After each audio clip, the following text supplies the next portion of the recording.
समझदार जज। बहुत पहले की बात है। अफ्रीका में एक देश है अल्जीरिया। बाउकास वहां के राजा थे। उनके राज्य में एक समझदार जज थे जो झट से दूध का दूध और पानी का पानी कर देते। कोई भी मुजरिम उनकी पैनी आंखों से नहीं बच पाता। उनकी ख्याति दूर दूर तक फैली थी। एक दिन राजा ने भेष बदलकर खुद जज की परीक्षा लेने की सोची।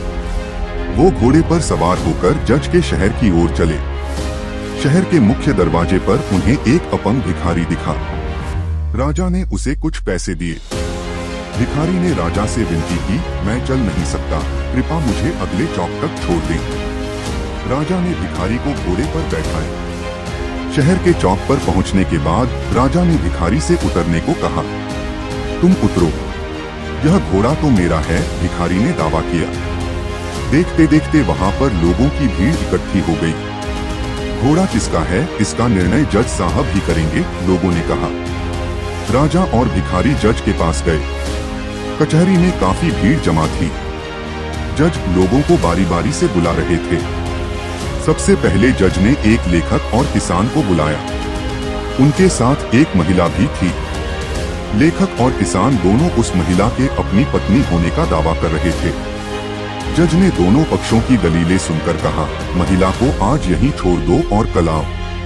उसके बाद जज के सामने एक कसाई और तेली की पेशी हुई। कसाई के कपड़ों पर खून के छींटे पड़े थे और तेली के हाथ तेल से सने थे। कसाई के हाथ में पैसों की एक थैली थी।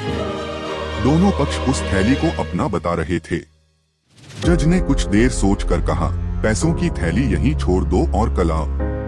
अंत में जज ने राजा और भिखारी की दलीलें सुनी। दोनों पक्ष घोड़े पर अपना अपना दावा पेश कर रहे थे। जज ने कुछ देर सोचकर कहा, घोड़े को यहीं छोड़ दो और कल आओ। जज के निर्णय को सुनने के लिए अगले दिन कचहरी में लोगों का बड़ा हुजूम जमा हुआ। सबसे पहले लेखक और किसान की बारी आई। यह महिला आपकी पत्नी है, आप उन्हें ले जा सकते हैं, जज ने लेखक से कहा। साथ में उन्होंने किसान को 50 कोड़े लगाने का हुक्म भी दिया। उसके बाद कसाई और तेली की बारी आई। जज ने कसाई को बुलाकर कहा, लो, यह पैसों की थैली तुम्हारी है। साथ में उन्होंने तेली को 50 कोड़ों की सजा सुनाई। अंत में जज ने राजा और किसान को बुलाया। क्या तुम 20 घोड़ों में से अपने घोड़े को पहचान पाओगे? उन्होंने राजा और भिखारी दोनों से पूछा। दोनों ने हाँ में उत्तर दिया। एक एक करके जज दोनों को अस्तबल में लेकर गए। दोनों ने घोड़े को सही से पहचाना। कुछ देर गहरे सोच विचार के बाद जज ने राजा का बुलाकर कहा, यह घोड़ा आपका है, आप इसे ले जा सकते हैं। साथ में उन्होंने भिखारी को 50 कोड़ों की सजा भी सुनाई। घर जाते वक्त राजा भी जज के पीछे पीछे चलने लगे। राजा को देखकर जज ने पूछा, क्या आप मेरे निर्णय से असंतुष्ट हैं? जनाब, मैं बिल्कुल संतुष्ट हूँ, पर यह जानना चाहता हूँ कि आप इन निर्णयों पर कैसे पहुँचे?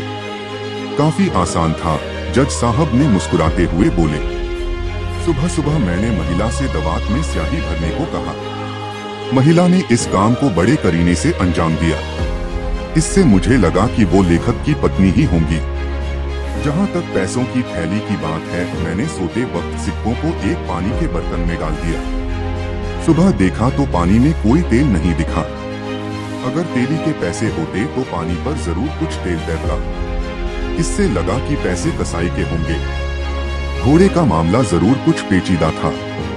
मैं आप दोनों को अस्तबल में घोड़े की पहचान करने नहीं ले गया था।